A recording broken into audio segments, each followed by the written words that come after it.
स्टुडेन्टहरूले धेरै मलाई फेसबुकमा मेसेन्जरमा क्वेसनहरू सोधे के छ भने सर 11 को अकाउन्टको मोडल क्वेसन कस्तो हो, मोडल क्वेसनको बारेमा भनिदिनु पर्यो, पठाइदिनु पर्यो इत्यादि क्वेसनहरू स्टुडेन्टहरूले गरिराखेका हुनाले आज मैले मेरो यो युट्युब च्यानलमा तपाईहरुलाई अकाउन्टको क्लास 11 को मोडल क्वेसन कस्तो हो भनेर डिस्कस गर्दैछु। आज मैले अकाउन्टको मोडल क्वेसनको बारेमा मात्रै के सोध्छ, कुन च्याप्टरबाट कति मार्क्सको रहेछ भन्ने कुरा मोडल क्वेसन तपाईलाई प्रेजेन्ट गरेर देखाउँदैछु र यसपछिको भिडियोहरू मेरो यो मोडल क्वेसनहरूको सोलुसन हुन्छ, म युट्युबमा अपलोड गर्छु। आज मात्रै तपाईले मेरो युट्युब च्यानल हेरिराख्नु भएको छ भने सब्स्क्राइब गर्नुस् र साइडमा रहेको बेल आइकनलाई प्रेस गर्नुस्, अनि मैले भिडियो अपलोड गर्ने बित्तिकै तपाईलाई नोटिफिकेसन आउँछ। आज मैले मोडल क्वेसनको बारेमा डिस्कस गरेँ अनि त्यसपछि मोडल क्वेसनको प्रत्येक क्वेसनहरू सोलुसन म भिडियोमा युट्युब च्यानल मार्फत अपलोड गर्ने नै छु। ल हेर्नुस्, अब धेरै ढिला नगरिकनै मोडल क्वेसनको बारेमा डिस्कस गरौँ। हेर्नुस्, मोडल क्वेसन अकाउन्टिङको यसको कोड नम्बर हो, कुनै पनि सब्जेक्टको कोड नम्बर हुन्छ, कोड नम्बर 103 रहेछ। यो मोडल क्वेसन हो र हेर्नुस् टाइम 3 घण्टा हो र यसको फुल मार्क्स 75 हो। 25 मार्क्सको चाहिँ तपाईको प्र्याक्टिकल हुन्छ, सब्जेक्ट टिचरले प्र्याक्टिकल गर्छ। अब हेर्नुस् समूह क भनेको छ। अब जम्मा हाम्रो मोडल क्वेसन हेर्नुहुन्छ भने 3टा समूहमा क्वेसनहरू सोध्ने गरेको छ। हेर्नुस् 3टा समूह भने समूह क मा यो भने भेरी सर्ट क्वेसन हो। भेरी सर्ट भनेको जम्मा 11 वटा क्वेसन सोध्छ। 11 वटा क्वेसन, एउटा क्वेसनको 1 मार्क्स हुन्छ, 1 मार्क्स हुन्छ। जम्मा ग्रुप ए बाट 11 मार्क्सको क्वेसन सोध्छ र जम्मै क्वेसन थ्योरी हो। हेर्नुस् त यहाँ क्वेसन 1 देखि 11 सम्म यहाँ मैले तपाईलाई प्रेजेन्ट गरेको छु। व्हाट इज बुक किपिङ भनेको छ, mention any two objective of accounting भनेको छ, डिफाइन ट्रायल ब्यालेन्स भनेको छ, व्हाट इज क्रस चेक भनेको छ, व्हाट इज रिजर्भ भनेको छ, different between reserve and surplus, capital expenditure and revenue expenditure भनेको छ, अनि व्हाट इज डपोर्ट भनेको छ, डिफाइन बाइङ क्यास बुक भनेको छ र बजेट सिटको प्रयोगको बारेमा लेख भनेको छ। भेरी सर्ट क्वेसन हो यो। भेरी सर्ट क्वेसन नि अब हाम्रो अकाउन्टको नेचर हेर्नुहुन्छ भने एउटा बिजनेस अकाउन्टिङ, कमर्सियल अकाउन्टिङ र अर्को गभर्नमेन्ट अकाउन्टिङ भनेर हो। तपाईको 9 वटा क्वेसन, 11 क्वेसन मध्ये 8 वटा क्वेसन चाहिँ अगाडिकै अकाउन्ट कमर्सियल हाम्रो अकाउन्टबाट सोध्ने रहेछ र 3टा मात्रै गभर्नमेन्ट अकाउन्टिङबाट सोध्ने रहेछ। गभर्नमेन्ट अकाउन्टिङबाट डपोर्ट के हो, अनि बाइङ क्यास बुक के हो र बजेट सिटको बारेमा, युजको बारेमा लेख भनेर सोध्या हो। अब यसको आन्सर दिने बेला तपाईले एक लाइनमा आन्सर दिनु पर्यो। व्हाट इज बुक किपिङ भन्यो भने book keeping is the recording of financial transaction, जो हामीले पढेका थियौँ त्यही आन्सर दिनु पर्यो, धेरै लेन्दी लेख्नु पर्दैन। अर्को हामीले सेक्सन बी भनेर रहेछ। हेर्नुस् सेक्सन बी जसलाई समूह ख भन्छौँ हामी, यसमा जम्मा 8 वटा क्वेसन सोध्ने रहेछ। एउटा क्वेसन भनेको 5 मार्क्सको र जम्मा यो सेक्सनबाट 40 मार्क्सको क्वेसन सोध्ने रहेछ। र यसमा फर्स्ट क्वेसन भने ग्रुप बी को क्वेसन नम्बर 12 मा स्टेट अकाउन्टिङ प्रोसेस भनेको छ, थ्योरी क्वेसन सोध्ने रहेछ। हेर्नुस् 12 को ए मा थ्योरी क्वेसन 3 मार्क्सको थ्योरी सोध्ने रहेछ भने बी मा तपाईलाई अकाउन्टिङ इक्वेसन बनाऊ भने हेर्नुस् डिफरेन्ट ट्रान्जेक्सनहरू दिएको छ र यो ट्रान्जेक्सनबाट तपाईले accounting equation, prepare accounting equation from the following details भनेको छ, अकाउन्टिङ इक्वेसन बनाऊ भने। अनि नेक्स्ट क्वेसन, क्वेसन नम्बर 13 मा तपाईलाई क्याश एन्ड बैंकिङ ट्रान्जेक्सन भनेर दिएको छ र यहाँ सोधेको छ 13 मा डिफरेन्ट ट्रान्जेक्सनहरू दिएको छ क्याश र बैंकसित रिलेटेड र सोध्या छ ट्रिपल कोलम क्याश बुक भनेर 3 मार्क्सको मात्रै। हेर्नुस् है, ए र बी गरेर 13 को ए मा ट्रिपल कोलम क्याश बुक भनेर सोध्ने रहेछ, 3 मार्क्सको मात्रै। र 13 कै बी मा तपाईले सोध्ने रहेछ transaction related to furniture purchase are given भनेको छ र फर्निचर पर्चेजसित रिलेटेड ट्रान्जेक्सनहरू दिएको छ र तपाईले भनेको छ यो इन्फर्मेसनहरूबाट डिफरेन्ट डेटको फर्निचर पर्चेजको ट्रान्जेक्सन दिइसके पछाडि पर्चेज बुक बनाऊ भनेको छ। हेर्नुस् यो सब्सिडाइरी बुक अन्तर्गत हो, पर्चेज बुक भनेर 2 मार्क्सको। हेर्नुस् त क्याश बुकबाट 3 मार्क्सको ट्रिपल कोलम क्याश बुक र purchase book, sales book, purchase return book, sales return book, subsidiary book हामीले पढेका थियौँ, त्यसबाट 2 मार्क्स गरेर क्वेसन नम्बर 13 मा 5 मार्क्सको क्वेसन भयो। अनि क्वेसन नम्बर 14 मा फलोइङ ट्रान्जेक्सन आर गिवन भनेको छ। तपाईलाई यो ट्रान्जेक्सनहरु दिएको छ बैंक र क्याश एन्ड बैंकिङ ट्रान्जेक्सन जो हामीले बैंक रिकन्सिलिएसन स्टेटमेन्ट भनेर पढेका थियौं बैंक रिकन्सिलिएसन स्टेटमेन्टबाट तपाईलाई 5 मार्क्सको एउटा सिंगल क्वेशन सोध्ने रहेछ प्रिपेयर बैंक रिकन्सिलिएसन स्टेटमेन्ट भनेछ अनि क्वेशन नम्बर 15 मा फेरि ए र बी गरेर सोध्छ हेर्नुस् क्वेशन नम्बर 15 मा ए मा चाहिँ तपाईलाई के सोधेको छ भने rectify the following errors before preparing trial balance भनेछ रेक्टिफिकेसन अफ एरर भनेर हामीले एररलाई रेक्टिफाई गर्ने कुराहरु ट्रायल ब्यालेन्स अन्तर्गतकै च्याप्टर हो 3 मार्क्सको सोध्ने रहेछ भने बी मा तपाईलाई सोधेको छ प्रोभिजन फर डाउटफुल डेब्ट अथवा ब्याड डेब्ट अकाउन्ट ओपन गर भनेर 2 मार्क्सको क्वेशन सोध्ने रहेछ अब हामी के क्लियर हुनु पर्यो भने रेक्टिफिकेसन अफ एरर जुन हामीले पढेका छौं त्यसबाट 3 मार्क्सको क्वेशन सोध्ने रहेछ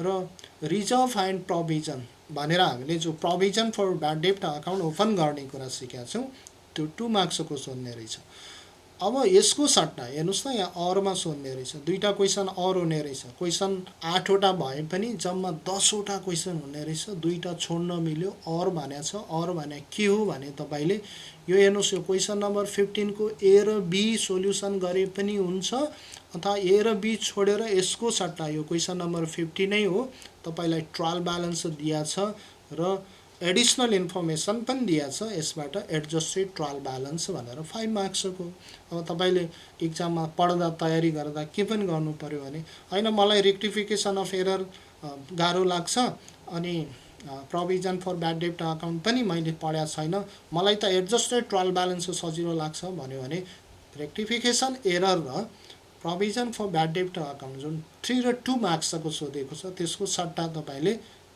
एडजस्टेड ट्रायल ब्यालेन्सको तयारी गर्न सक्नु हुने भयो एडजस्टेड ट्रायल ब्यालेन्स भनेर सिंगल क्वेशन 5 मार्क्सको सोध्ने रहेछ अनि क्वेशन नम्बर 16 मा तपाईलाई यो ट्रान्जेक्सनहरु दिएको छ एउटा फर्निचर किन्यौ भने मोटर भ्यान किन्यौ भनेको छ र डिप्रिसिएसन सम्बन्धी क्वेशन हो डिप्रिसिएसन चाहिँ अनिवार्य गर्नै पर्ने रहेछ हेर्नुस् डिप्रिसिएसन सम्बन्धी 5 मार्क्सको क्वेशन सोध्ने रहेछ यहाँ मोटर भ्यान अकाउन्ट भनेको छ डिप्रिसिएसनको दुईटा मेथड पढेको छु एउटा स्ट्रेट लाइन अर्को डिमिनिशिङ या straight line fix instalment method भने स्ट्रेट लाइन मेथड हो स्ट्रेट लाइन मेथडमा मोटर भ्यान अकाउन्ट भन्छ त्यसैले डिप्रिसिएसन च्याप्टर भने इम्पोर्टेन्ट भयो एउटा क्वेशन सोध्ने नै भयो 5 मार्क्सको तपाईले छोड्न मिलेन र क्वेशन नम्बर 17 मा तपाईलाई हेर्नुस् न ट्रायल ब्यालेन्स दिएको छ र ट्रायल ब्यालेन्स पछाडी एडिशनल इन्फर्मेसन दिएको छ र तपाईलाई रिक्वायर्डमा भनेको छ प्रॉफिट एन्ड लस अकाउन्ट र ब्यालेन्स सिट अब प्रॉफिट एन्ड लस अकाउन्ट 3 मार्क्सको सोधेको छ भने ब्यालेन्स सिट 2 मार्क्सको सोधेको छ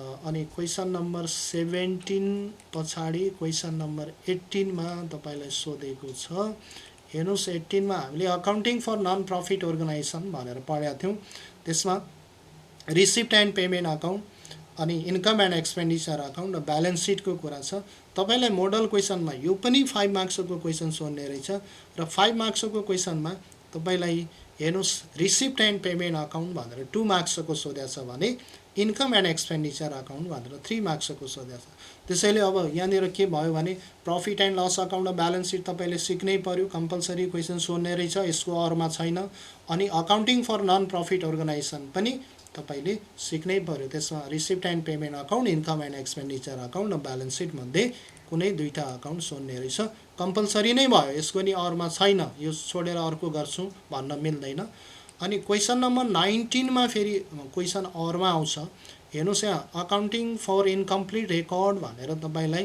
क्लोजिङ स्टेटमेन्ट अफ अफेयर र statement of profit and loss भनेर 2 मार्क्सको सोध्ने रहेछ 9 को ए मा भने 9 को बी मा तपाईलाई फेरि गभर्नमेन्ट अकाउन्टिङबाट क्वेशन सोध्ने रहेछ यो भनेको जर्नल भाउचर बनाउने कुरा गभर्नमेन्ट अकाउन्टिङमा जर्नल भाउचर तयार गर भनेर 3 मार्क्सको सोध्ने रहेछ अब 19 नम्बर क्वेशनमा अर छ 19 नम्बरमा अर को मतलब के भयो भने तपाईले स्टेटमेन्ट अफ अफेयर अथवा अकाउन्टिङ फर इनकम्प्लिट रेकर्ड र जर्नल भाउचरको सट्टा तपाई के को तयारी गर्न सक्नु हुने भयो भन्यो भने बजेट सिट भनेर यो गभर्नमेन्ट अकाउन्टिङकै हो बजेट सिट भनेर 5 मार्क्सको क्वेशन सोध्ने रहेछ अब हेर्नुस् त यो ग्रुप बी मा दुईटा क्वेशन अरमा हुने रहेछ के दुईटा क्वेसन अर भयो भने दुईटा क्वेसन 8 र 2 10 क्वेसन भयो।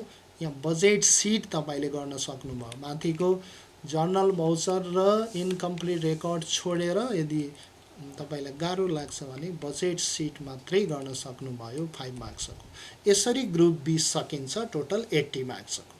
अनि ग्रुप सी भनेको अब इम्पोर्टेन्ट हो, सबभन्दा बढी वेट भएको क्वेसन ग्रुप सी मै सोध्छ। जम्मा 3 वटा क्वेसन सोध्छ। एउटा क्वेसन 8 मार्क्सको हुन्छ र जम्मा मार्क्स भनेको 24 भयो। अब हेर्नुस् यहाँ फर्स्ट क्वेसन भनेको त तपाईलाई एउटा कम्बाइन क्वेसन सोध्छ। तपाईलाई ट्रान्जेक्सन दिएको छ, हेर्नुस् डिफ्रेन्ट ट्रान्जेक्सन छ। यो डिफ्रेन्ट ट्रान्जेक्सनबाट तपाईले जर्नल एन्ट्री, लेजर र ट्रायल ब्यालेन्स बनाउनु पर्छ। यो 8 मार्क्सको हुन्छ। यो सिक्नै पर्यो, कम्पलसरी हो, यसमा अर छैन है। त्यसैले जर्नल एन्ट्री सिक्नु पर्यो, नेसेसरी लेजर अकाउन्ट र ट्रायल ब्यालेन्स। अनि अर्को लङ क्वेसनमा 21 नम्बर क्वेसनमा तपाईलाई हेर्नुस् ट्रायल ब्यालेन्स दिएको छ र एडिसनल इन्फर्मेसन पनि दिएको छ। यो ट्रायल ब्यालेन्स हो। ट्रायल ब्यालेन्सको डेबिट र क्रेडिट भनेर दिएको छ र यसपछि तपाईलाई एडिसनल इन्फर्मेसन पनि दिएको छ। हेर्नुस् एडिसनल इन्फर्मेसन पछाडि तपाईलाई सोधेको छ income statement based on NFRS र balance sheet under NFRS. Income statement बनाउन सिक्नु पर्यो नेपाल फाइनान्शियल रिपोर्टिङ सिस्टमबाट र ब्यालेन्स सिट बनाउन सिक्नु पर्यो। अब हेर्नुस् हाम्रो यो फाइनल अकाउन्ट नै हो। फाइनल अकाउन्टमा हामीले trading profit and loss account र ब्यालेन्स सिट को कुरा चाहिँ जम्मा 5 मार्क्सको मात्रै सोध्ने रहेछ भने तपाईको इन्कम स्टेटमेन्ट र ब्यालेन्स सिट एनएफआरएस अनुसार 8 मार्क्सको सोध्ने रहेछ। अब यसको सट्टा यसमा पनि एउटा क्वेसन अरमा हुने रहेछ। यदि तपाईलाई income statement balance sheet according to NFRS गाह्रो लाग्छ भने, मलाई थ्योरी क्वेसन गर्न रमाइलो लाग्छ, म थ्योरीको कन्सेप्ट राम्रो लाग्छ भन्ने भयो भने यो छोडेर तपाईँ यसको सट्टा गभर्नमेन्ट अकाउन्टिङबाटै क्वेसन सोध्ने रहेछ। हेर्नुस् गभर्नमेन्ट अकाउन्टिङबाट what is government accounting, explain the feature of government accounting system भनेर एउटा 8 मार्क्सको क्वेसन सोध्ने रहेछ। अब तपाईले यहाँ अप्सन भयो इन्कम स्टेटमेन्ट र ब्यालेन्स सिटको सट्टा म थ्योरी लेख्छु भन्यो भने गभर्नमेन्ट अकाउन्टिङबाट सोध्ने रहेछ। र क्वेसन नम्बर 22 मा अब तपाईले बनाउनु पर्ने रहेछ एमा बैंक क्यास बुक भनेर, यो पनि गभर्नमेन्ट अकाउन्टिङकै हो। बैंक क्यास बुक भनेर 4 मार्क्सको सोध्ने रहेछ। र अर्को बी नम्बरमा एक्सपेन्डिचर रिपोर्ट भनेको यो पनि गभर्नमेन्ट अकाउन्टिङकै नै हो। 4 मार्क्सको एक्सपेन्डिचर रिपोर्ट भनेर सोध्ने रहेछ। अब यहाँ हेर्नुस् बैंक क्यास बुक तपाईले सिक्नै पर्यो, यसको अप्सनमा छैन। र एक्सपेन्डिचर स्टेटमेन्ट अफ एक्सपेन्डिचर अथवा खर्चको फाँटबारी भन्ने छ गभर्नमेन्ट अकाउन्टिङमा। 4 मार्क्सको यो सोध्ने रहेछ, यो पनि सिक्नै पर्यो। र यसरी हाम्रो यो मोडल क्वेसन हामीले सोल्युसन गर्न सक्छौं। अब यहाँ तपाईलाई के पनि दिएको छ भने यो कुन च्याप्टरबाट कति क्वेसन भन्ने यहाँ विशिष्टीकरण तालिका पनि दिएको छ, तपाईलाई केही इन्फर्मेसन पनि दिएको छ। र यसरी हामीले अकाउन्टको क्वेसनको तयारी गर्नुपर्छ। आजको भिडियोमा मैले मात्र मोडल क्वेसन के हो अकाउन्टिङको भनेर गरे। अब मैले क्रमशः यो मोडल क्वेसनको सोल्युसनहरू मेरो युट्युब च्यानलमा अपलोड गर्दै जान्छु र तपाईहरुले मेरो युट्युब च्यानल हेर्न सक्नुहुनेछ।